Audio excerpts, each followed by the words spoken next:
안녕하세요. 하나님의 깊은 진리와 지혜를 탐구하는 시간입니다.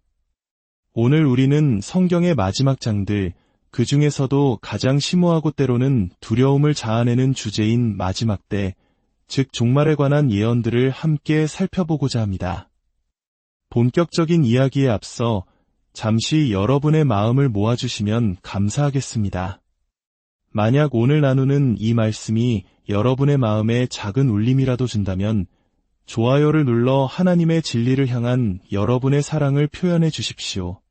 그리고 이 메시지가 절실히 필요한 이웃이나 가족에게 이 영상을 공유하여 그들이 어둠 속에서 빛을 발견하도록 돕는 축복의 통로가 되어 주시길 바랍니다. 또한 구독을 통해 저희와 함께 이 진리의 여정에 동참하신다면 여러분의 모든 걸음 위에 주님의 크신 은혜와 평강인을 함께하기를 간절히 기도하겠습니다. 자, 이제 시작하겠습니다.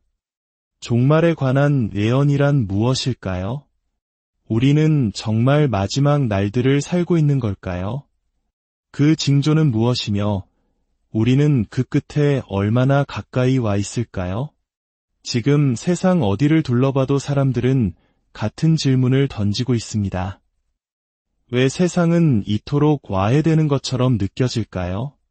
끊이지 않는 전쟁, 세계 곳곳에서 발생하는 지진, 걷잡을 수 없는 도덕적 타락, 그리고 전 지구적인 혼돈. 어떤 이들은 정치에서, 또 다른 이들은 과학에서 그 해답을 찾으려 합니다. 하지만 수많은 사람들이 다시 고대의 경전, 바로 성경으로 돌아오고 있습니다. 성경은 이미 이 모든 일에 대해 말씀하고 있기 때문입니다. 그리고 이것은 단순히 미래를 예측하는 것에 그치지 않습니다. 바로 준비에 관한 이야기입니다. 다니엘의 환상에서부터 요한의 계시록에 이르기까지, 예수님 자신의 경고에서부터 사도 바울의 편지에 이르기까지 하나님께서는 우리에게 하나의 로드맵을 주셨습니다. 이는 우리를 두렵게 하려는 것이 아니라 혼란의 시대 속에서 우리를 굳건히 붙들어 주기 위함입니다. 예언들은 무작위로 꿰어 맞춘 조각들이 아닙니다. 그것들은 심판과 자비, 그리고 궁극적인 승리라는 하나의 통일된 메시지를 담고 있습니다. 이야기는 자극적인 내용을 다루지 않습니다. 오직 성경 말씀에 근거합니다. 두려움을 조장하기 위함이 아니라 오히려 믿음을 일깨우기 위함입니다. 이 깊은 성경 이야기를 통해 마지막 때에 대한 혼란과 두려움에 짓눌려 있던 분들이 명확한 깨달음을 얻게 되기를 바랍니다. 우리 함께 이 진리의 길을 걸어가 봅시다. 진실을 마주하고 이전과는 전혀 다른 차원에서 준비를 시작해 봅시다. 앞으로 닥칠 일이 무엇인지 묻는 것보다 더 중요한 질문은 이것입니다. 당신은 그것을 맞이할 준비가 되었습니까? 성경이 정말 이 모든 것을 말했다면 정확히 어디에 그 내용이 기록되어 있을까요? 종말 예언은 무엇이며 그 기원은 어디일까요? 이를 이해하기 위해 우리는 신약의 마지막 책인 요한계시록뿐만 아니라 훨씬 더 거슬러 올라가 구약의 예언자들에게로 가야 합니다. 그들은 스스로 그 사명을 자원한 자들이 아니었습니다. 다니엘, 에스겔, 이사야, 그리고 요엘과 같은 사람들. 그들은 고대 사막에서 모호한 경고나 끄적이던 신비주의자들이 아니었습니다. 그들은 하나님의 환상에 사로잡힌 메신저들이었습니다. 그 환상은 그들을 무너뜨리고 겸손하게 만들었으며 아직 오지 않은 미래 세계의 편린을 보여주었습니다. 그들은 왕국들이 흥하고 망하는 것을 보았고 성전이 파괴되고 민족들이 심판받는 것을 보았습니다. 하지만 그 모든 것 너머에서 그들은 더 위대한 무언가의 희미한 그림자를 보았습니다. 바로 미래의 심판, 죄의 무게 아래 땅 자체가 경련하고 하늘이 흔들리며 해가 어두워지고 하나님의 영이 모든 육체에 부어지며 모든 눈이 더 이상 외면할 수 없는 진리를 목격하게 될 그때를 말입니다. 바빌론의 포로로 끌려갔던 다니엘은 깨달음을 얻기 위해 기도했고 하나님께서 그에게 보여주신 것은 훗날 요한계시록 전체의 메아리처럼 울려 퍼졌습니다. 그의 백성을 위해 정해진 일은 이래. 성전을 더럽힐 미스터리한 한왕, 그리고 파괴적인 환난의 마지막 기간. 하지만 그 속에서도 희망은 있었습니다. 사람의 손으로 만들지 않은 한돌이 나타나 세상의 왕국들을 부수고 결코 무너지지 않을 영원한 나라를 세우는 환상이었습니다. 제사장이었다가 예언자가 된 에스겔은 바퀴 속에 바퀴가 있는 환상, 불의 환상, 그리고 마른 뼈들이 살아나는 골짜기의 환상을 보았습니다. 그는 새로운 마음과 새로운 영, 그리고 단지 이스라엘뿐만 아니라 전 세계적으로 흩어진 하나님의 백성들이 다시 모일 것을 말했습니다. 특히 에스겔 38장과 39장에서 그는 북쪽에서 오는 나라들이 연루된 미래의 전쟁을 묘사했습니다. 그 전쟁은 너무나 거대하고 최후의 전쟁처럼 보여 세상의 끝자락을 가리키는 듯했습니다. 이사야는 한 아기가 태어나고 한 아들을 주실 것을 보았지만 동시에 땅이 완전히 황폐해질 때도 예견했습니다. 이사야 24장에서 하나님께서 높은 곳의 하늘 군대와 땅 위의 왕들을 벌하실 것이라 말했습니다. 그는 성경 전체에서 반복되는 용어인 주의 날을 언급했습니다. 이는 어둠과 복수의 날인 동시에 칼을 쳐서 보습을 만들고 나라들이 다시는 전쟁을 배우지 않을 평화의 날이기도 했습니다. 심판과 평화라는 역설적인 모습이었습니다. 요엘은 실제적이면서도 상징적인 메뚜기 떼가 모든 것을 삼켜버릴 것을 예언했습니다. 그러나 그는 이내 약속의 말씀을 선포합니다. 마지막 날에 내가 내 영을 모든 사람에게 부어주리니. 크고 두려운 주의 날이 이르기 전에 이 구절은 수세기 후 전쟁터가 아닌 오순절에 교회가 탄생하는 바로 그 순간에 인용되었습니다. 이들은 서로 단절된 조각들이 아니었습니다. 예언자들은 서로 모순된 말을 한 것이 아닙니다. 그들은 심판, 자비, 회복, 인간의 타락, 그리고 사람의 손으로 짓지 않은 왕국의 부상이라는 동일한 거대한 퍼즐의 조각들을 층층이 쌓아 올리고 있었던 것입니다.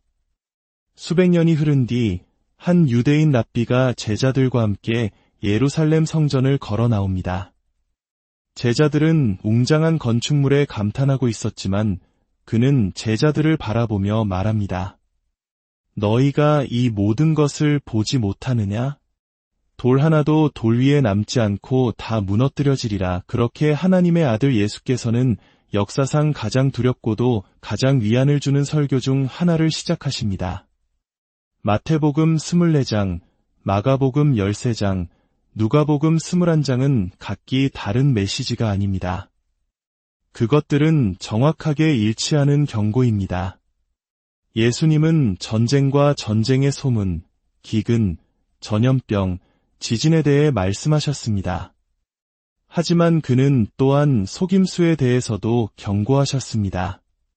많은 사람들이 그의 이름으로 와서 거짓 예언자들이 일어나고 불법이 성하며 사랑이 식을 것이라고 하셨습니다. 그는 세상 시작부터 지금까지 없었던 큰 환난에 대해 말씀하셨고 그 환난 후에 인자가 하늘에 나타나고 땅의 모든 족속들이 통곡할 것이라고 선언하셨습니다. 그러나 그는 또한 구원을 약속하셨습니다. 끝까지 견디는 자는 구원을 얻으리라. 경고와 희망이 그의 목소리 안에서 하나로 녹아 있었습니다. 예수님 자신으로부터 직접 그 말씀을 듣는 것을 상상해 보십시오. 그가 말씀하실 때 그의 눈에 담긴 무게를 보는 것을요. 한때 무너지지 않을 것 같았던 예루살렘 성전은 한 세대 안에 무너졌습니다. 하지만 그의 말씀은 그보다 훨씬 더 먼 미래를 향하고 있었습니다. 그는 궁극적인 흔들림, 전 지구적인 심판에 대해 말씀하고 계셨고 결코 모호하지 않으셨습니다. 그리고 요한계시록이 있습니다. 사람들이 집착하거나 혹은 완전히 피하는 바로 그 책입니다. 예수님의 지상사역 중 가장 가까웠던 친구 요한이 황량한 섬에 유배되었을 때 받은 계시입니다. 그가 본 것은 상상을 초월했습니다. 나팔, 진노의 대접, 용, 짐승, 표, 불타는 도시, 그리고 백마탄 자. 요한계시록은 독립된 공포 이야기가 아닙니다. 그것은 나는 알파와 오메가라고 말씀하신 분에 의해 하나로 묶인 성경의 모든 예언적 실타래의 정점입니다. 요한계시록의 모든 상징은 우리가 이미 본 무언가를 반영합니다. 다니엘의 이미지, 에스겔의 경고, 이사야의 언어, 예수님의 약속. 요한계시록은 혼란을 더하는 것이 아니라 에덴 동산 이후 성경 전체가 속삭여온 것을 확증합니다. 최종적인 심판과 최종적인 구속이 있을 것이라는 것을. 우리가 아는 세상은 단순히 진화하지 않을 것입니다. 심판받고 흔들리고 그리고 새롭게 만들어질 것입니다. 지금 우리의 세상을 생각해 보십시오. 국가들 간의 핵긴장이 고조되고 세계 경제는 위태로우며 자연재해의 규모와 빈도는 증가하고 있습니다.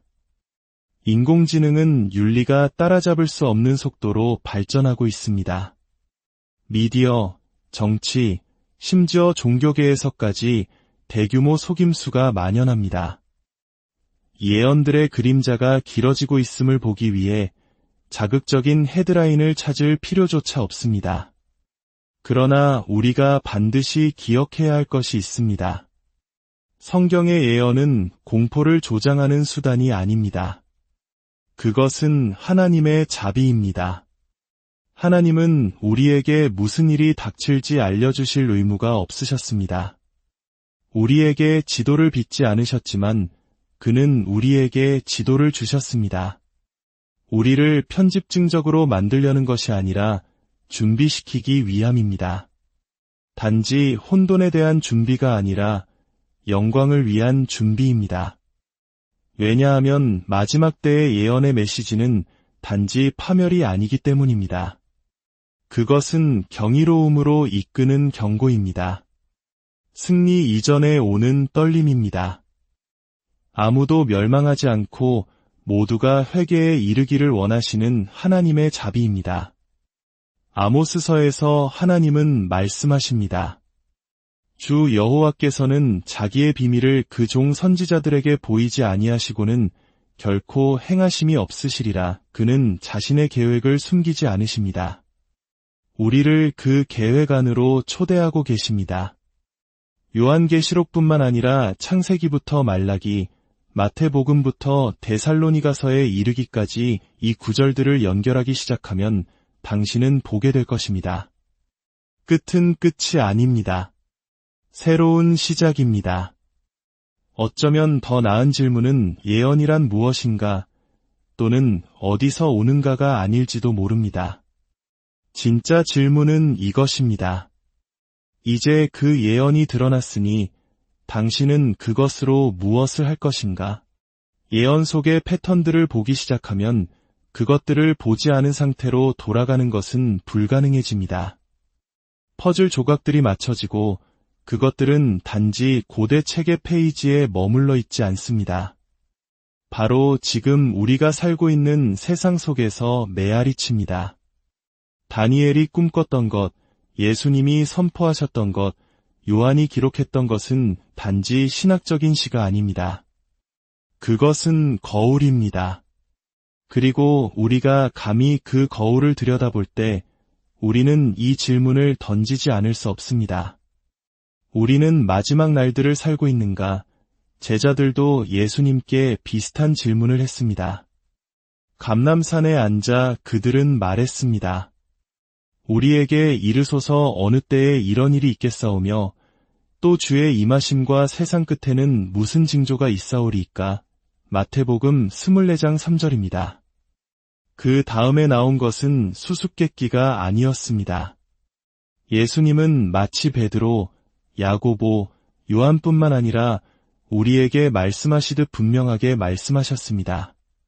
그는 많은 사람을 미혹할 거짓 메시아들에 대해 경고하셨습니다. 그는 전쟁과 전쟁의 소문, 민족이 민족을, 나라가 나라를 대적하여 일어나는 것, 기근, 전염병, 그리고 여러 곳에서 발생하는 지진에 대해 묘사하셨습니다. 그는 이 모든 것은 재난의 시작이라고 말씀하셨습니다. 마치 아기를 낳기 전 산모가 겪는 진통처럼 말입니다. 주변을 둘러보십시오. 세계 곳곳의 전쟁, 이스라엘의 긴장, 북한과 중국의 위협, 아프리카의 내전, 서구의 폭동, 그리고 아무도 진정시킬 수 없는 정치적 불안정. 우리 민족이 겪었던 전쟁의 비극과 여전히 계속되는 분단의 현실을 생각하면 이 모든 것이 결코 남의 일처럼 느껴지지 않습니다. 이것을 더 이상 우연이라고 부를 수 있을까요? 아니면 이것은 세상이 곧 재앙적인 무언가를 낳으려는 산고의 진통일까요? 하지만 예수님은 국제적인 헤드라인에만 머무르지 않으셨습니다. 그는 더 깊이 들어가셨습니다. 그때에 많은 사람이 실족하게 되어 서로 잡아주고 서로 미워하겠으며 불법이 성함으로 많은 사람의 사랑이 식어지리라.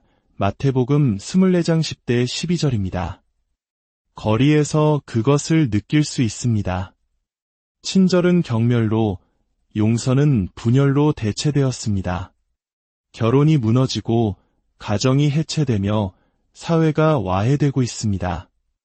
과거에는 도덕이 논쟁의 대상이었지만 이제는 조롱의 대상이 되었습니다. 사도 바울도 디모데후서 3장에서 똑같은 경고를 반복했습니다. 그는 먼 이방 문화를 묘사한 것이 아닙니다. 그는 우리 세대를 소름 끼치도록 정확하게 묘사했습니다. 마지막 날에 어려운 때가 이를 것을 알라. 사람들은 자기를 사랑하며 돈을 사랑하며 자랑하며 교만하며 비방하며 부모를 거역하며 감사하지 아니하며 거룩하지 아니하리라. 그 목록은 계속됩니다. 절제하지 못하며 사나우며 선한 것을 좋아하지 아니하며 배신하며 조급하며 자만하며 쾌락을 사랑하기를 하나님 사랑하는 것보다 더하며 그리고 여기에 잊히지 않는 반전이 있습니다. 경건의 모양은 있으나 경건의 능력은 부인하니 이 말이 익숙하게 들리십니까? 당연합니다. 왜냐하면 그것은 단지 세상 문화에 대한 묘사가 아니라 교회의 묘사이기도 하기 때문입니다. 얼마나 많은 강단이 진리 없는 부드러운 말로 채워져 있습니까? 얼마나 많은 교회 좌석이 그리스도보다 안락함에 더 헌신하는 사람들로 채워져 있습니까?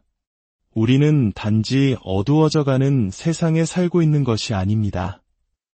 빛 가운데 있던 많은 이들이 스스로 등불을 끄는 것을 목격하고 있습니다. 그리고 요한계시록 6장 첫 번째 인들이 떼어지는 장면이 나옵니다. 하나님의 어린 양이신 예수께서 두루마리에 인을 떼기 시작하자 4명의 기수가 말을 타고 달립니다. 첫 번째는 흰말입니다. 정복, 모방, 아마도 거짓 평화나 거짓 메시아를 상징합니다.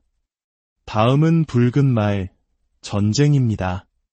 검은 말은 기근과 경제 붕괴를, 그리고 마지막으로 청황색 말은 죽음 그 자체를 의미합니다. 이들은 동화 속 인물들이 아닙니다. 역사를 가로질러 달리며 끝이 가까워질수록 더욱 강렬해지는 세력들입니다. 죽음이 그 어느 때보다 더 가까이 느껴진다면 당신은 혼자가 아닙니다. 전 세계적인 팬데믹, 공급망 붕괴, 벼랑 끝에 선 금융 시스템, 흰말의 속임수, 붉은 말의 갈등, 검은 말의 굶주림, 청황색 말의 수확.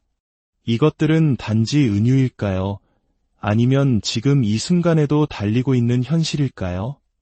다니엘서 12장 4절에서 천사는 그에게 말합니다. 다니엘아, 마지막 때까지 이 말을 간수하고 이 글을 봉함하라. 많은 사람이 빨리 왕래하며 지식이 더하리라. 수세기 동안 그 구절은 시적으로 들렸습니다. 이제는 헤드라인처럼 들립니다. 인류는 지난 100년 동안 그 이전의 모든 세기를 합친 것보다 더 많은 기술적 진보를 이루었습니다. 비행기, 인터넷, 우주여행, 인공지능, 지식은 윤리가 따라잡을 수 없을 정도로 빠르게 팽창하고 있습니다. 우리는 우리의 영혼이 감당할 수 있는 것보다 더 빨리 움직이고 있습니다. 이것이 바로 다니엘이 본 것일 수 있을까요? 이 모든 것이 펼쳐지고 있음에도 불구하고 너무나 많은 사람들이 여전히 그것을 보지 못하거나 더 나쁘게는 조롱합니다. 베드로도 이것에 대해 경고했습니다. 베드로후서 3장 3대 4절에서 그는 말합니다. 마지막 날에 조롱하는 자들이 와서 이르되 주께서 강림하신다는 약속이 어디 있느냐? 지금 많은 사람들이 그렇게 말하지 않습니까? 종말이라니 그건 교회가 사람들을 겁주려고 하는 낡은 소리야. 전쟁은 항상 있었고 지진도 항상 있었잖아.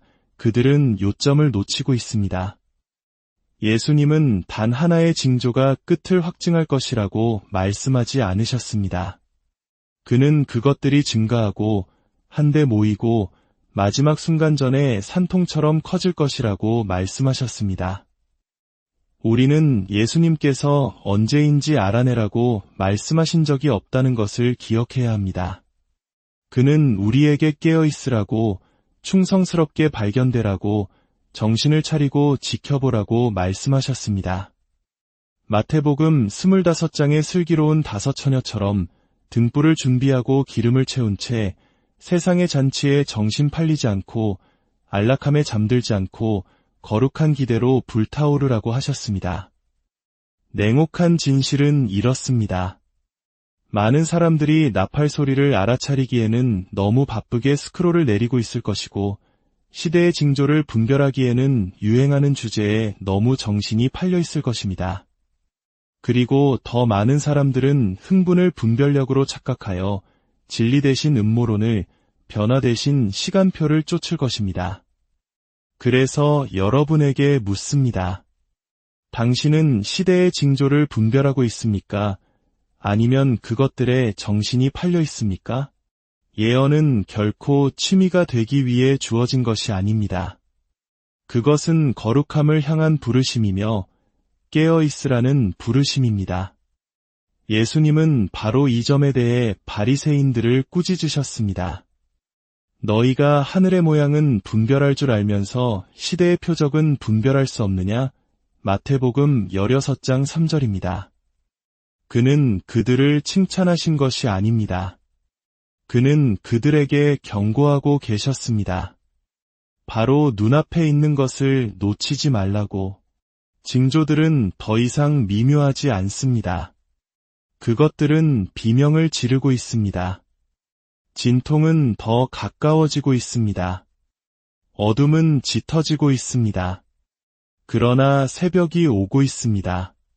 등잔에 기름을 채운 자들, 공황 상태가 아니라 신랑을 향한 사랑으로 지켜보고 기다리고 준비해온 자들은 흔들리지 않을 것입니다.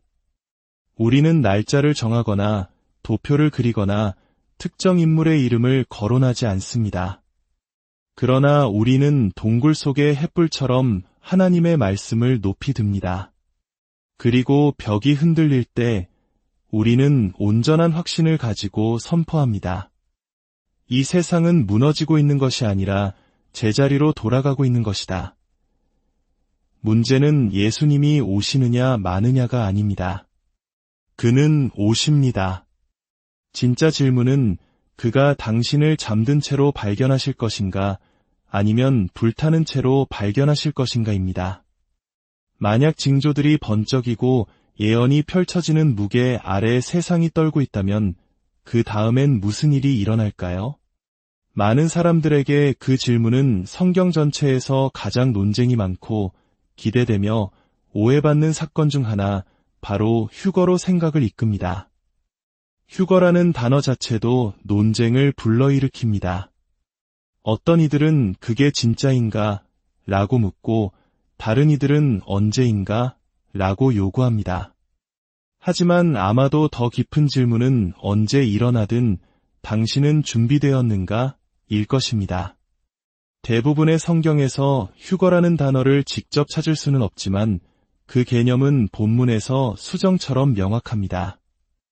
바울은 데살로니가 교회에 편지를 썼습니다. 그 신자들은 죽은 형제자매들 때문에 슬퍼하며 그들이 무언가를 놓쳤는지 죽음이 그리스도의 재림의 소망을 빼앗아 갔는지 궁금해했습니다. 그리고 바울은 성령의 영감 아래 성경 전체에서 가장 희망에 찬 약속 중 하나를 기록합니다.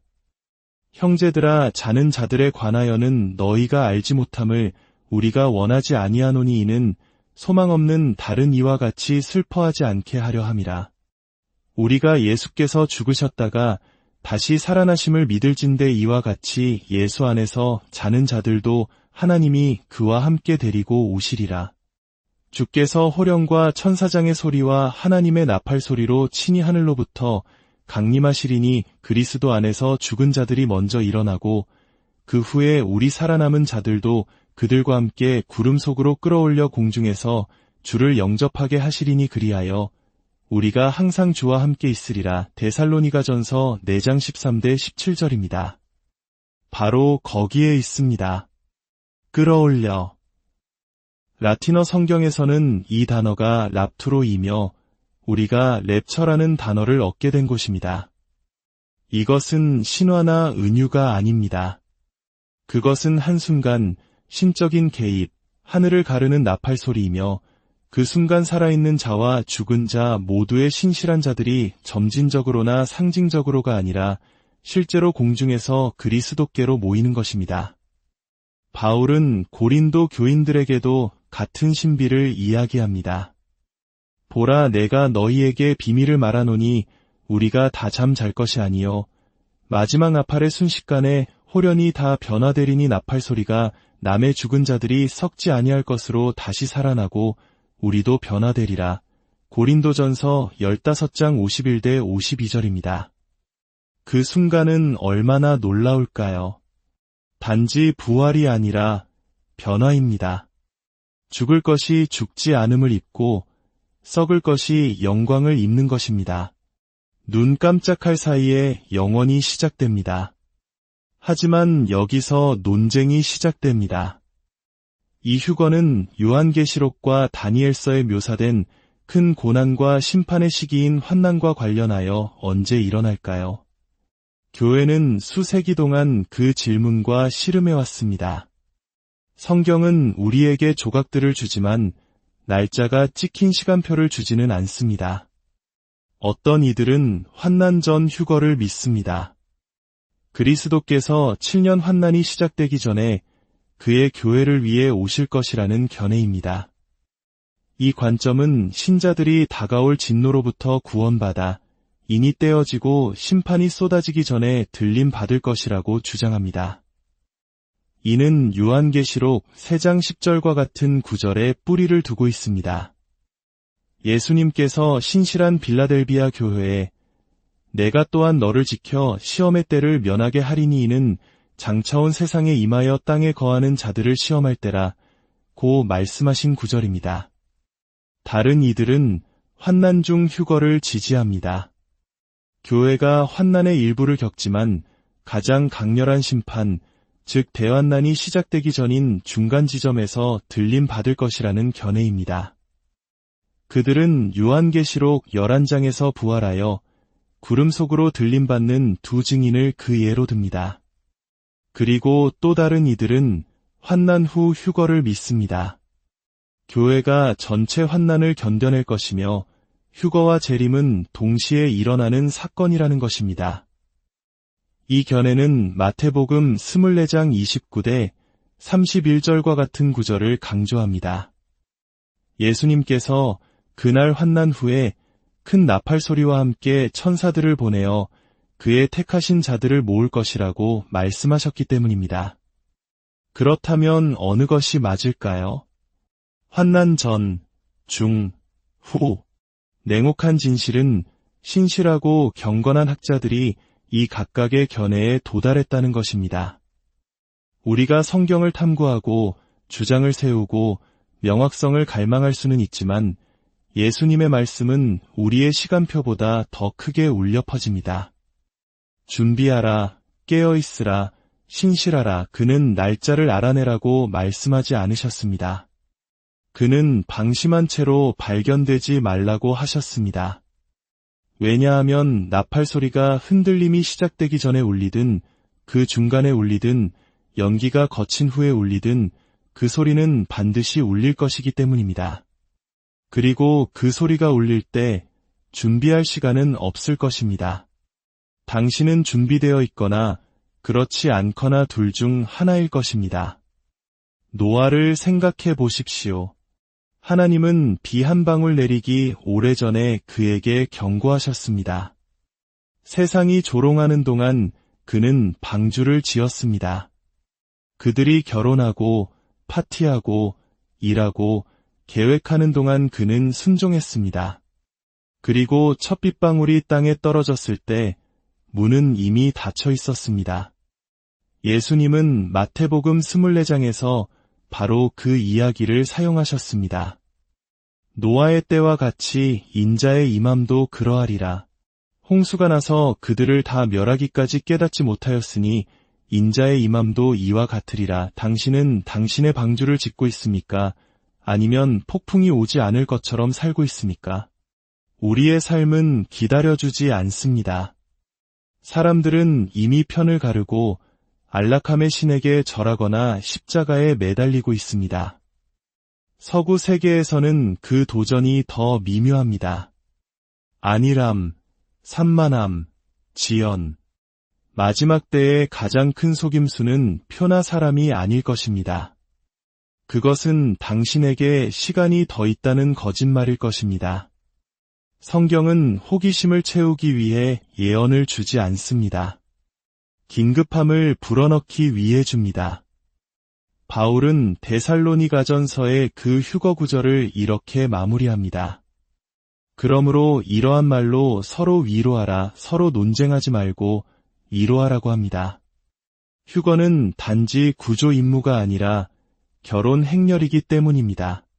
신랑이 그의 신부를 데리러 오는 것입니다. 세상을 탈출하기 위해서가 아니라 그와 함께하기 위해, 변화되기 위해, 영광으로 옷 입기 위해, 그의 얼굴을 보기 위해서입니다.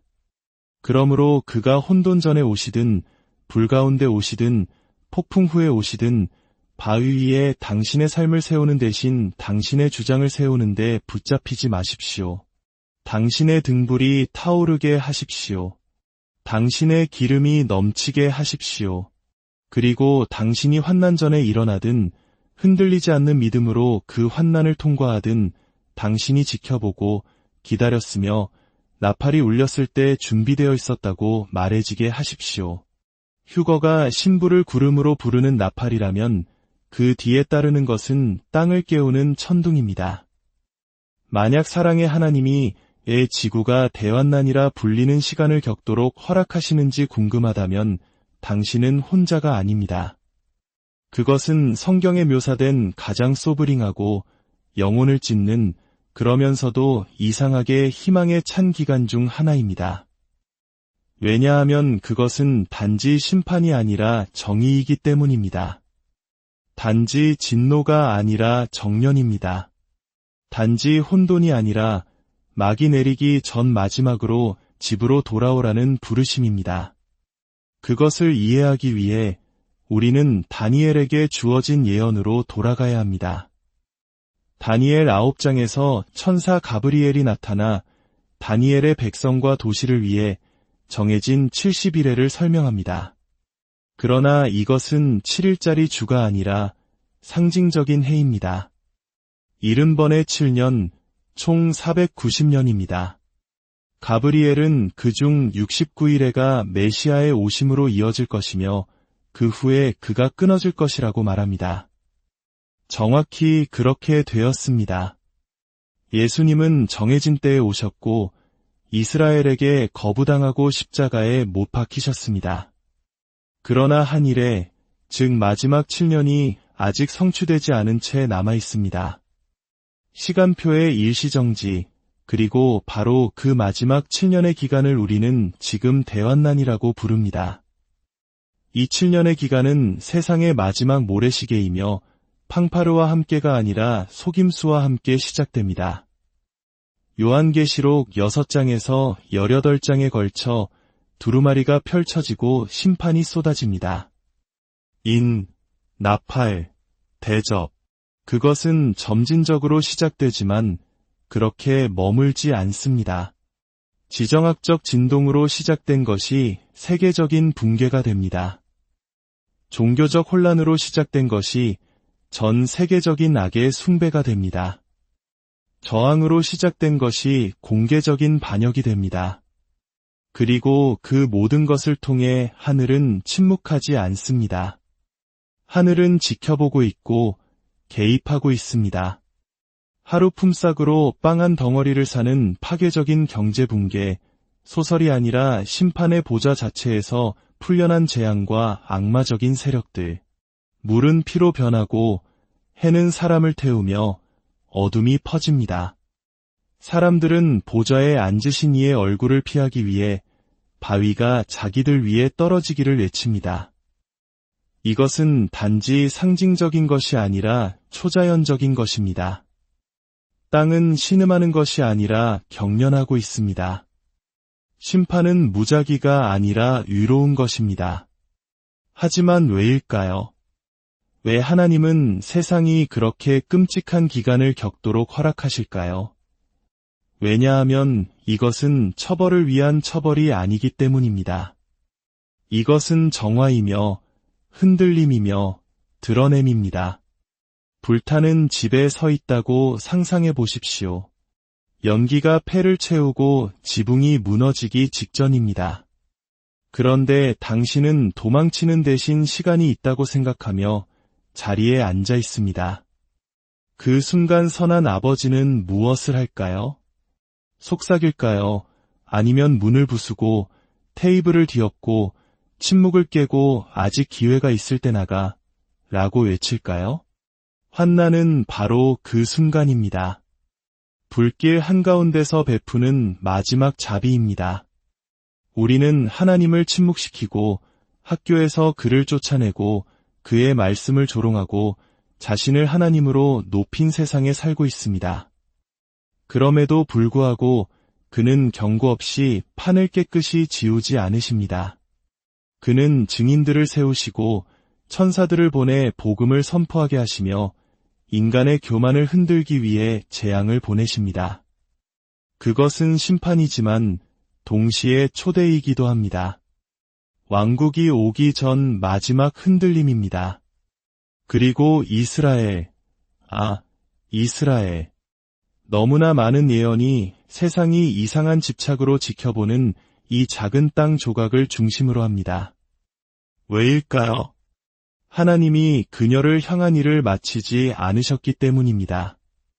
로마서 11장은 이스라엘의 일부가 완고해졌으나 이방인의 충만한 수가 들어오기까지라고 말합니다.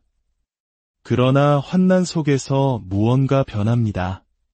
교회는 사라졌을지 모르지만 이스라엘과 맺은 하나님의 언약이 다시 전면에 부상합니다. 성전이 재건되고 제사가 돌아옵니다. 그리고 큰 속임수 속에서 이스라엘의 많은 사람들이 자기들이 찔렀던 그분이 구원자이심을 보기 시작합니다. 이것이 드러냄입니다. 모든 마음의 진정한 충성심이 드러날 것입니다. 대환난은 타작마당과 같습니다.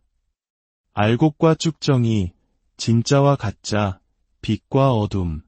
더 이상 중간지대는 없을 것이며 모든 영혼은 어린 양을 택할 것인지 거짓을 택할 것인지 선택해야 할 것입니다.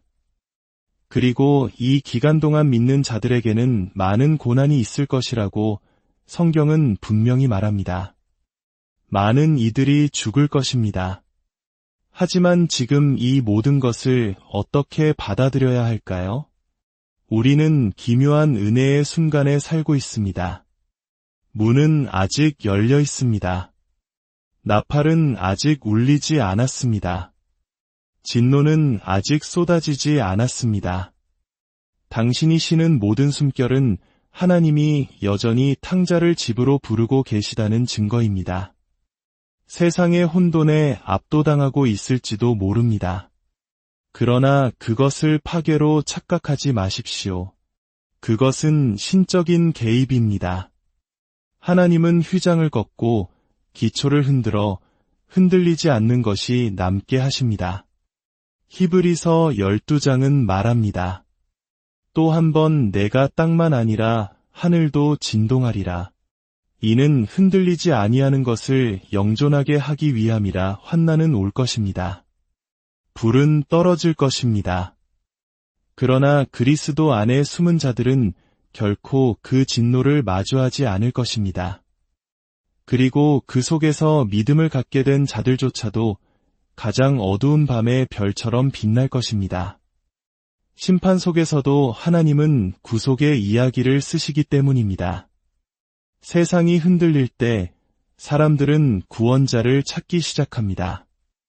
혼돈의 시대의 인류는 항상 통제와 명확성, 폭풍 속에서 평화를 약속하는 누군가를 갈망합니다. 그리고 대환난이 진실을 드러내는 용광로라면 그것은 또한 인류 역사상 가장 기만적인 인물의 등장을 예고합니다. 성경이 가볍게 부르지 않는 인물, 카리스마와 잔인함으로 뒤덮인 인물, 성경이 적그리스도라고 부르는 가짜 메시아입니다. 하지만 더 나아가기 전에 분명히 합시다. 그는 뿔과 망토를 두른 만화 속 악당이 아닙니다. 그는 단지 부패한 정치인이 아닙니다. 그는 독재자나 은행가, 바코드가 아닙니다. 성경은 그를 헤드라인이나 할리우드 영화 속 인물로 축소하지 않습니다. 그를 반역, 신성모독, 영적 전쟁의 정점이자 화신으로 드러냅니다. 그리고 더 소름 끼치는 것은 그를 부추기는 영이 이미 여기에 있다는 것입니다. 사도 바울은 데살로니가후서 2장에서 가장 명확한 그림 중 하나를 제시합니다. 그는 불법의 사람, 곧 멸망의 아들에 대해 말합니다. 그는 모든 신이라 불리는 것이나 숭배받는 대상 위에 자신을 높이고 심지어 하나님의 성전에 앉아 자신을 하나님이라고 선포할 것이라고 바울은 말합니다. 이것은 단지 반역이 아니라 전 세계적인 무대에서 벌어지는 신성모독입니다. 바울은 또한 이 인물이 한동안 억제되어 있다는 신비를 드러냅니다. 불법의 비밀이 이미 활동하였으나 지금은 그것을 막는 자가 있어 그 중에서 옮겨질 때까지 하리라. 그때에 불법한 자가 나타나리니 많은 학자들은 그 억제자가 교회를 통해 일하시는 성령이라고 믿습니다. 만약 그렇다면 교회가 옮겨지고 억제하는 존재가 사라지면 악은 단지 성장하는 것이 아니라 해방될 것입니다. 다니엘도 그를 보았습니다. 그는 오만하게 말하는 입과 사람의 눈 같은 눈을 가진 작은 뿔이 일어나 성도들과 싸워 이기는 것을 보았습니다. 요한계시록 13장은 그 초상에 더 많은 것을 더합니다. 요한은 바다에서 올라오는 한 짐승을 봅니다. 용, 곧 사탄 자신이 이 짐승에게 그의 능력과 보좌와 권위를 줍니다. 그리고 세상은 놀라워하며 그를 경배합니다. 누가 이 짐승과 같으냐? 누가 능히 이와 더불어 싸우리요? 이 적그리스도는 단지 폭군이 아닙니다. 그는 영적인 유혹자입니다. 그는 큰 말과 신성모독적인 말을 하며 42개월, 즉 환난의 후반 3년 반 동안 권세를 받습니다. 그리고 그는 단지 통치하는 것이 아니라 경배를 요구합니다. 그는 형상을 세우고 모든 사람이 오른손이나 이마에 표를 받게 하여 이 표 없이는 아무도 샀거나 팔 수 없게 만듭니다. 하지만 이것을 분명히 들으십시오. 적그리스도는 마이크로칩이 아닙니다. 암호화폐도 아닙니다. 그 표는 기술에 관한 것이 아니라 충성에 관한 것입니다. 그것은 경제에 관한 것만이 아니라 경배에 관한 것입니다. 당신은 누구에게 속해 있습니까? 그가 나타날 때 당신이 그를 알아볼 것이라는 생각에 속지 마십시오. 적그리스도는 송곳니와 분노를 드러내며 나타나지 않을 것입니다. 그는 거짓 평화를 가지고 일어날 것입니다. 그는 혼돈에 빠진 세상의 문제 해결사, 통합자, 구원자로 올 것입니다. 이미 무대가 마련되고 있음을 느끼지 않습니까? 절대적인 진리의 침식, 세계주의의 부상, 지금이라도 사고파는 접근을 추적하고 제한하고 통제할 수 있는 기술 시스템. 이들은 우연이 아닙니다. 예고편입니다. 속임수의 씨앗이 심어지도록 토양이 갈리고 있습니다. 하지만 그의 부상 속에서도 그의 몰락은 기록되어 있습니다. 다니엘 8장 25절은 그가 사람의 손으로 말미암지 아니하고 깨지리라고 말합니다. 데살로니가후서 2장 8절은 주 예수께서 그의 입의 기운으로 그를 멸하시고 강림하여 나타나심으로 패하시리라고 선언합니다. 요한계시록 19장은 그 끝을 보여줍니다.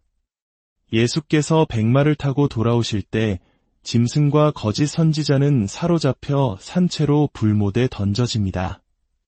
그에게는 시작이 있고 끝이 있습니다. 그리고 진정한 그리스도, 만왕의 왕이 승리하실 것입니다. 그러니 지금 우리는 이 모든 것을 어떻게 받아들여야 할까요? 우리는 이미 활동하고 있는 영을 인식해야 합니다. 문화의 거짓말에 속아 넘어가지 말아야 합니다. 두려움이 아닌 믿음으로, 음모론이 아닌 확신으로 무장해야 합니다. 적그리스도는 세상에 드러나기 오래전부터 하나님을 폐위시킨 마음속에서 이미 경배받고 있습니다. 우리가 지금 그것을 인식하지 못하면 나중에도 저항하지 못할 것입니다.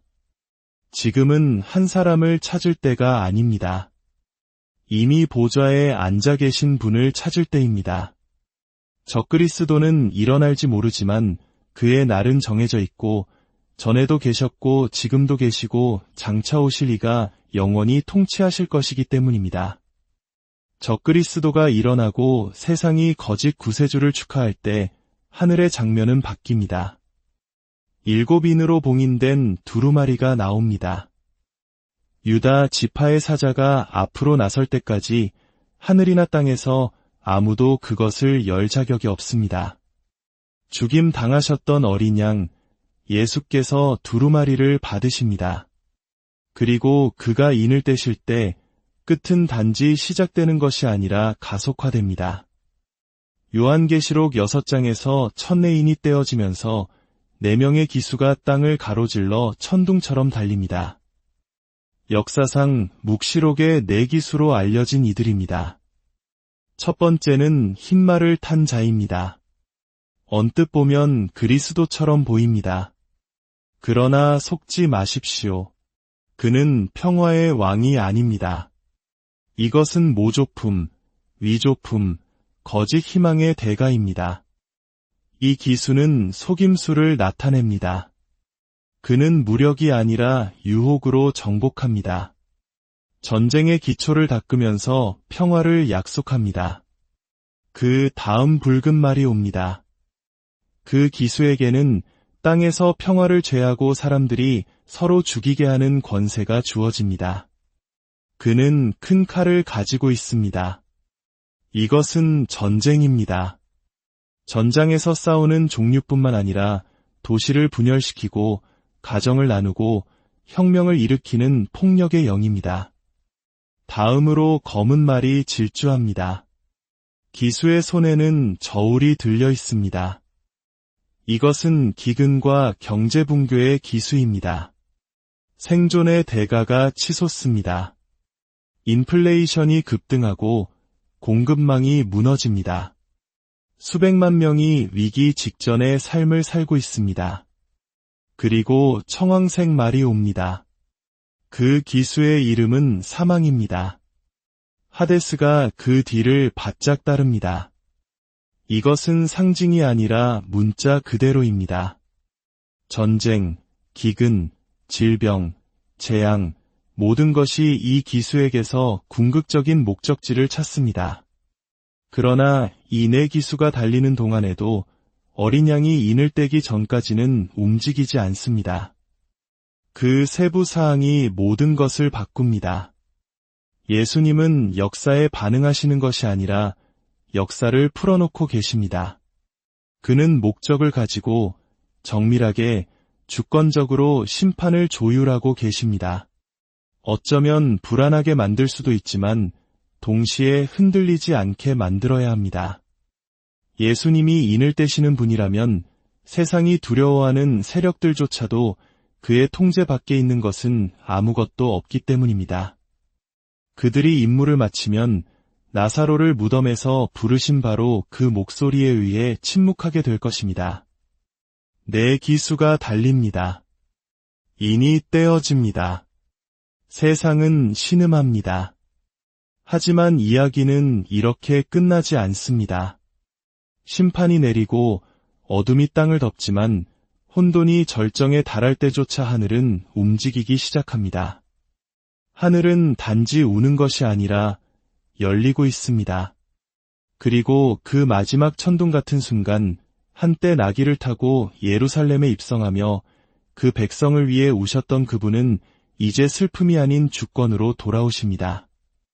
예수님은 다시 오십니다. 더 이상 구유에 숨겨지지도 십자가 위에서 침묵하지도 않으십니다. 만왕의 왕, 만주의 주로서 영광의 구름을 타고 오십니다. 이것은 휴거 때 보는 것과 같은 종류의 강림이 아닙니다. 재림 때에는 비밀도, 혼란도, 모호함도 없습니다. 모든 눈이 그를 볼 것이고 모든 무릎이 꿇을 것이며 모든 민족이 떨 것입니다. 이것은 온유함이 아니라 위엄입니다. 요한은 요한계시록 19장에서 가장 완전한 그림을 우리에게 줍니다. 바벨론이 무너지고 짐승이 공포 속에서 통치한 후 하늘이 열리고 흰말이 나타납니다. 그것을 탄 자는 충신과 진실이라 불립니다. 그의 눈은 불꽃 같고 그의 머리에는 많은 관이 있으며 그의 이름은 하나님의 말씀입니다. 하늘의 군대가 그를 따릅니다. 그는 칼로 만국을 치고 철장으로 그들을 다스리기 위해 오십니다. 스가랴 14장은 수세기 전에 이 날을 예언했습니다. 그날에 그의 발이 예루살렘 앞곳 동쪽 감람산에 서실 것이요 여호와께서 천하의 왕이 되시리니 그가 오셨던 바로 그곳에서 그는 통치하실 것입니다. 적그리스도의 군대는 모일 것이고 나라들은 분노할 것이지만 소용없을 것입니다. 그는 말씀으로 악인을 죽이시고 숨결로 제국을 무너뜨리실 것입니다. 그리고 마침내 땅은 평화를 알게 될 것입니다. 재림은 그리스도의 천년 통치, 즉 천년왕국의 시작을 알립니다. 예수께서 이 땅에서 통치하시는 천년의 기간으로 이스라엘과 열방, 그리고 교회에 하신 모든 약속을 성취하십니다. 사탄은 결박되고 정의가 흐르며 창조 세계 자체가 치유되기 시작합니다. 전쟁도, 속임수도, 부패도 없는 세상을 상상할 수 있습니까? 저주가 뒤집히고 왕이 예루살렘에서 통치하시는 모습으로. 그러나 이 영광스러운 통치 속에서도 마지막 경고의 의미 있습니다. 천년이 끝날 때 사탄이 잠시 풀려날 것이고 인류는 다시 한번 시험받게 될 것입니다. 어떤 이들은 그를 따를 것이고 마지막 반란, 하늘에서 내리는 마지막 불, 그리고 영원히 끝날 것입니다. 그 어둠의 마지막 불꽃 이후 요한계시록 20장은 사탄이 불못에 던져지고 사망과 음부도 심판받으며 책들이 펼쳐지고 크고 흰 보좌가 빛날 것이라고 말합니다.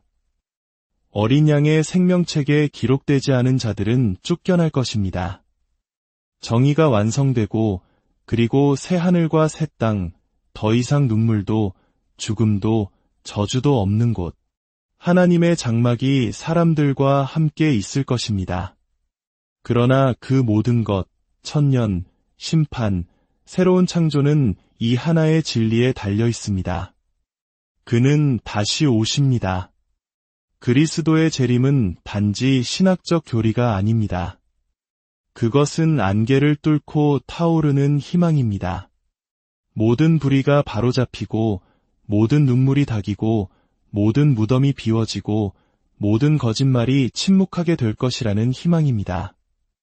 만약 당신이 그에게 속해 있다면 이날은 당신을 두려워하게 해서는 안 됩니다. 당신을 설레게 해야 합니다. 당신의 왕이 오고 계십니다. 당신의 신랑이 말을 타고 계십니다.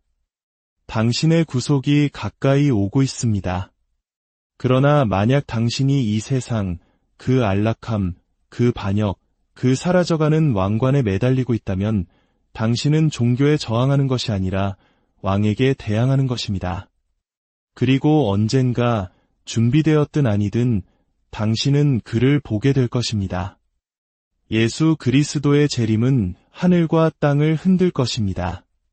그러나 많은 사람들에게 그의 재림의 메시지는 소음, 냉소, 혼란 아래 묻혀버렸습니다. 성경은 예언에 대해 변명하지 않으며 우리도 그래서는 안 됩니다. 종말은 오직 두려움에 관한 것이라는 가장 흔한 비난부터 시작해 봅시다. 요한계시록이라는 단어만 들어도 불안감을 느끼는 사람들이 있습니다. 하지만 두려움이 본문에서 오는 것일까요? 아니면 오해에서 오는 것일까요? 요한계시록의 첫 5단어는 많은 것을 말해줍니다. 예수 그리스도의 계시라. 파멸의 계시도, 공포의 계시도 아닙니다.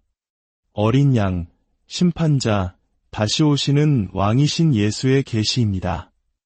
이 책은 마비시키기 위한 것이 아니라 준비시키기 위한 것입니다. 공포 이야기가 아니라 경고와 승리의 사랑의 편지입니다. 예수님은 마지막 때의 징조들을 열거하신 후 누가복음 21장 28절에서 말씀하십니다. 이런 일이 되기를 시작하거든 일어나 머리를 들라 너희 속량이 가까웠느니라. 두려움에 숨지 말고 머리를 들라고 하십니다. 하지만 어떤 이들은 말합니다. 아무도 마지막 때에 대해 아무것도 알 수 없으니 왜 공부해야 하는가? 겸손하고 현명하게 들릴 수 있지만 그 밑에는 하나님이 우리가 결코 이해하도록 의도하지 않은 것을 계시하셨다는 위험한 거짓말이 있습니다. 예수님은 마태복음 24장 36절에서 그 날과 그 시는 아무도 모른다고 말씀하셨지만 우리가 그 계절을 알 수 없다고 말씀하신 적은 없습니다.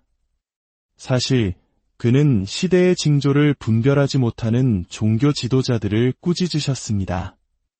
예언을 공부하는 것은 날짜를 정하는 것이 아니라 우리의 마음을 정하는 것입니다. 또 다른 흔한 오해는 어차피 다 상징적인 거야 라는 속삭임입니다. 요한계시록과 예언서들은 상징으로 가득 차 있지만 상징이 비현실을 의미하는 것은 아닙니다. 더 깊은 현실을 의미합니다. 심판의 상징들은 실제 심판을 가리킵니다. 재림은 상징적이지 않을 것입니다. 그리스도의 통치는 은유적이지 않을 것입니다. 예언이 우리의 눈을 뜨게 한다면 다음 질문은 이것이어야 합니다. 그렇다면 우리는 어떻게 살아야 하는가? 진리는 단지 정보를 주기 위한 것이 아니라 변화시키기 위한 것이기 때문입니다.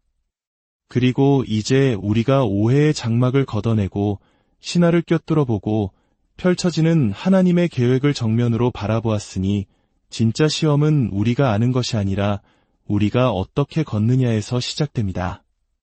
사도 베드로는 날카로운 긴박감으로 썼습니다. 만물의 마지막이 가까이 왔으니 그러므로 너희는 정신을 차리고 근신하여 기도하라. 베드로전서 4장 7절입니다.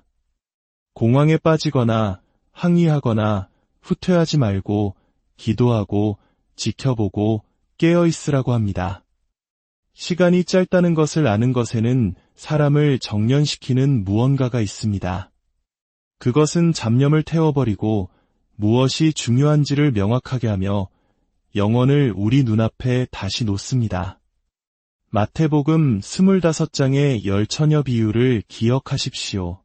모두가 신랑을 기다렸고 등불을 가졌으며 그가 올 것을 알았지만 오직 5명만이 준비되어 있었습니다. 다른 이들은 기름이 마르게 두었고 신랑이로다 맞으러 나오라는 외침이 울렸을 때 소홀히 했던 것을 채우기에는 너무 늦었습니다. 문은 닫혔습니다. 예수님은 날카로운 명령으로 결론을 내리십니다.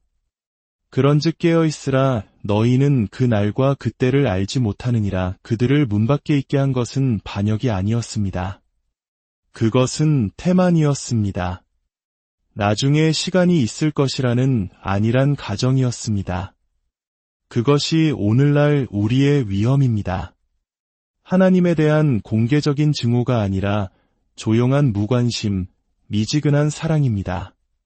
그래서 우리는 두려움 속에서가 아니라 헌신 속에서 삽니다. 우리는 율법주의 때문이 아니라 사랑 때문에 순결을 추구합니다. 우리는 논쟁에서 이기기 위해서가 아니라 영혼을 구하기 위해 복음을 전합니다. 세상이 흔들릴 때 예배는 우리를 흔들리지 않는 것에 뿌리내리게 하기 때문에 우리는 예배를 추구합니다. 준비된 삶을 살기 위해 신학자가 될 필요는 없습니다. 모든 상징을 해독하거나 모든 시간표를 예측할 필요는 없습니다. 그러나 당신은 등잔에 기름을 채워야 합니다. 신실하게 발견되어야 합니다. 하늘이 언제라도 열릴 수 있는 것처럼 살아야 합니다. 언젠가 그럴 것이기 때문입니다. 이제 우리는 이 모든 말씀의 끝자락에 도착했습니다. 이 모든 것이 무엇을 말합니까? 이것을 말합니다. 하나님께는 지도가 있습니다. 성경은 우리에게 추측을 주지 않고 인도를 줍니다. 전쟁, 재앙, 분열, 속임수와 같은 우리가 주변에서 보는 징조들은 무작위가 아닙니다. 그것들은 하나님이 세상의 기초가 놓이기 전에 시작하신 더 큰 이야기의 일부입니다. 하나님은 어둠에 놀라지 않으십니다. 혼돈에 당황하지 않으십니다. 역사의 모든 단계는 이미 그의 발 아래 있습니다. 그리고 세상이 혼란 속에서 맴도는 동안 그는 조용히 사랑스럽게 그의 신부를 준비하고 계십니다. 바로 당신, 바로 교회입니다.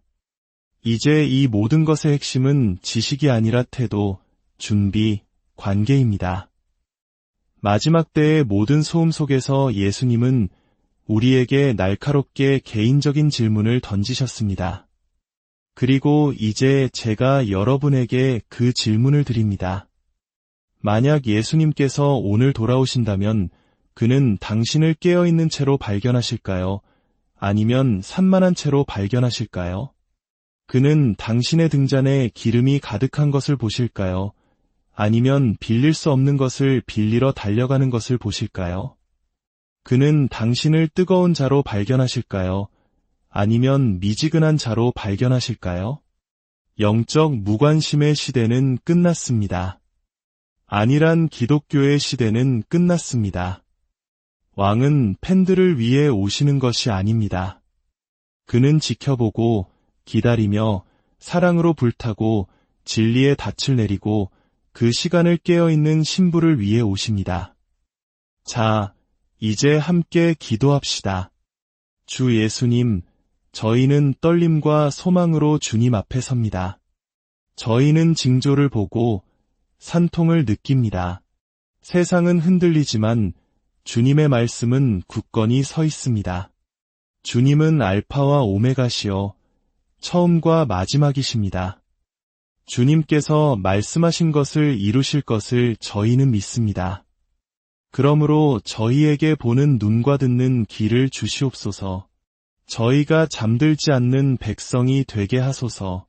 무뎌진 모든 마음을 깨워주시고 산만함과 타협과 두려움의 모든 사슬을 끊어주소서.